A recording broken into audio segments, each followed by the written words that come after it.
Kemudian yang terakhir adalah makanul bay', tempat jual beli.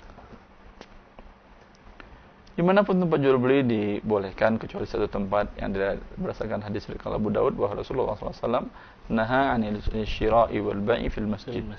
Rasulullah SAW melarang jual beli di masjid. Ya, jual beli di masjid. Mana batasan masjid? Nah, itu yang jadi pertanyaan. Yang batasan masjid adalah tanah wakaf yang disediakan untuk masjid. Walaupun tanah itu adalah parkiran. Syarat pertama adalah wakaf. Tapi bila masjidnya bukan tanah wakaf, tidak termasuk masjid. Meskipun di halaman. Meskipun di halaman, meskipun di depan teras masjid. Tapi tanahnya bukan wakaf, boleh. Karena ini bukan masjid dalam definisi syar'i. Ya, seperti umpamanya masjid di gedung pertokoan. Itu kan masjidnya numpang ke tanah toko. Berarti hukum asalnya toko bukan masjid. Kalau fasos itu.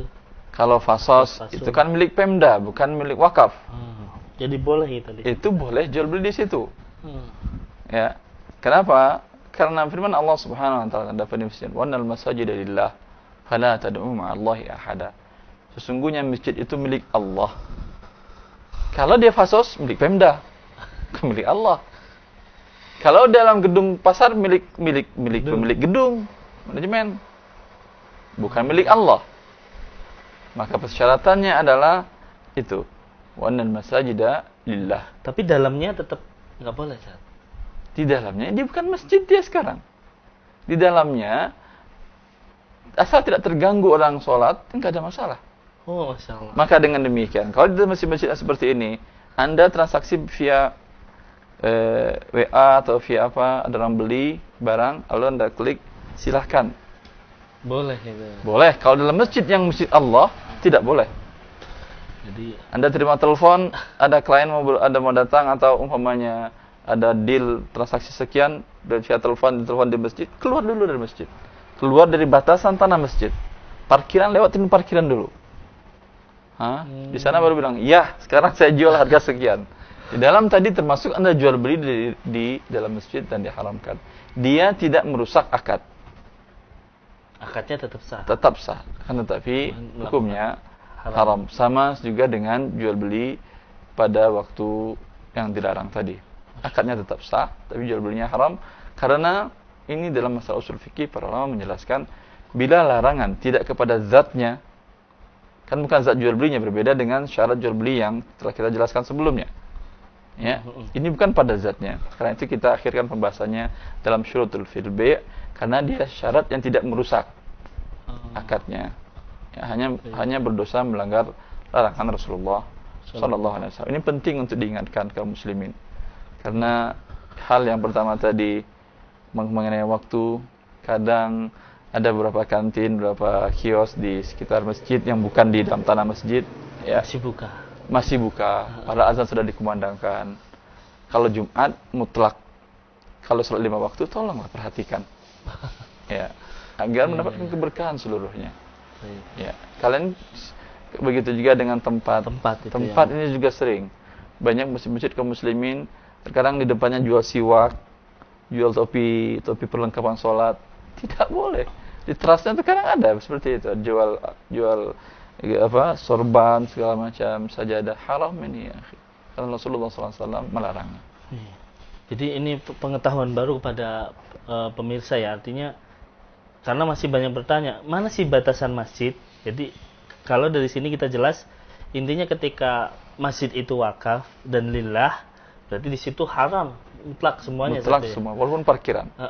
Tetapi ketika itu bukan wakaf ya, seperti fasum atau mungkin masih di kantor, itu kan memang bukan wakaf gitu. Kantor itu sampai di dalamnya pun boleh. Nah, itu. Jadi ini pengetahuan detail ini tentang jual beli di dalam. Tapi ya tentu nggak mungkin Anda bawa tas, bawa buku di dalam masjid fasos. Maksudnya sini mungkin nelfon atau SMS atau pakai WA net. Artinya ketika kita sama temen transaksi itu ya juga. Ini bagus nih jam nih gitu kan. Iya, betul. Boleh berarti gitu kan. Boleh. Artinya. Cuman ketika wakaf, hati-hati. Di parkiran pun tetap tidak boleh. Tetap gitu kan. tidak boleh. Nah, padahal makanya ketika adakan tablik akbar atau apa, ternyata masjid itu wakaf, Ustaz. Ya. Tapi banyak yang jualan gitu. Haram ini. Nah, ini perlu perlu diingatkan diingatkan ini, dan para panitia kajian juga harus mengingat ini masjid wakaf bukan. Kalau memang iya, berarti jualannya di luar parkiran tersebut. Baik, Ustaz. Dan sering juga tablik akbar seperti itu namanya bedah buku. Nah, gimana? Bukunya kan akan jual belinya di dalam masjid antara panitia dengan peserta. Ini haram ini, ya akhi. Kalau mau beli buku, jual buku, sediakan di luar masjid tersebut. Silahkan buku ada di sana, akad jual belinya di sana. Untuk masjid yang milik Allah, yang wakaf tadi.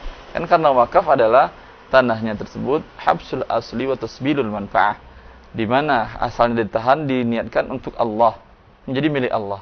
Tidak satu pun boleh miliki. Yang mewakafkan pun sudah hilang kepemilikannya. Soalnya saya wakafkan tanah ini untuk masjid. Pada saat dia mengatakan demikian, ya tidak ada hak dia menguasai masjid ini, mengunci masjid segala macam, tidak ada hak dia lagi. Karena ini sekarang milik Allah, bukan milik dia. Seenaknya dia mengunci, haram bagi dia. Bahkan minta dikuburkan di situ, gimana? Haram. Ini bukan tanah dia. Masya Allah. Karena sudah keluar kepemilikannya. Bila diambil, ngambil hak Allah. Dan ini lebih berbahaya. Kalau hak manusia Anda ambil, mungkin sama manusia ini hak Allah. Sudah Anda niatkan untuk Allah, habsul asli semua sudah. Selesai. Tapi Ustaz, perbincangan masih menarik. Sebenarnya banyak yang akan kita tanyakan, namun kita jeda dulu untuk iklan berikut ini.